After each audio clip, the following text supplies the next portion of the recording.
Within my life, there are several times where I'd go to other people and complain to them of my issues and problems, whether it be my own personal issues or whether it be with other people.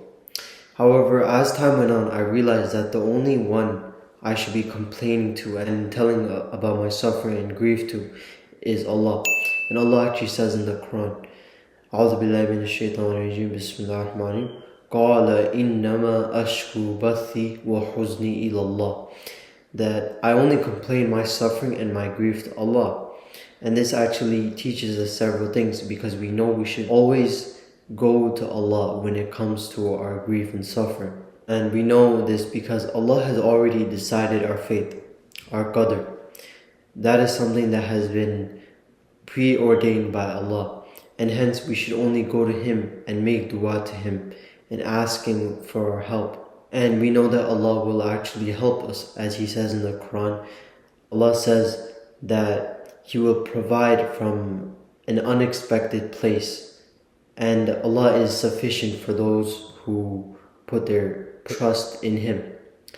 So we know that we should always put our trust in Allah, because Allah will never let us down.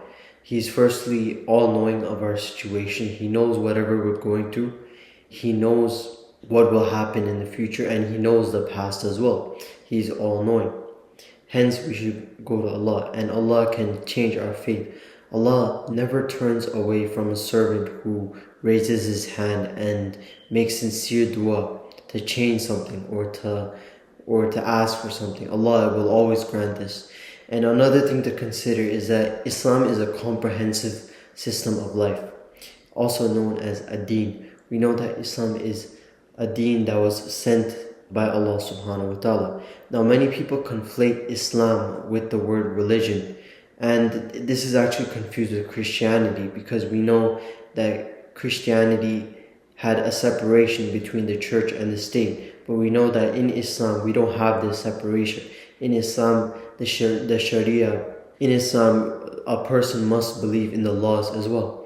And Islam actually covers this. Islam covers matters of divorce, of inheritance, several factors which Islam covers, and Islam has several laws on these. Hence, we know if we have any issue, any problem in our life, even if it's from a legislative perspective, such as divorce, for example, we can go to Islam and we can refer to the Quran and Sunnah for answers, and even scholars. Many people have several problems that they think have not been resolved. However, every problem you can think of has been resolved by a scholar in the past who has written deeply on the issue or has spoken greatly upon that issue. And another thing to consider is that within Islam, we always put our iman and our faith in Allah before anything else. Knowing this, if we have any issue, then we know that our faith and what we put our confidence and everything is in Islam. And this gives us an assurance, because our faith is unbreakable. It's like a handheld. Putting your trust in Allah is like a handheld. No one can destroy that. But if you put your faith in something that can be changed, in something that is not as strong, then it will break. And you can break as well. Your confidence can break. However, we know that putting your trust and your problems from an Islamic perspective, it will never. And this is how we can see it from a Quranic and an Islamic perspective.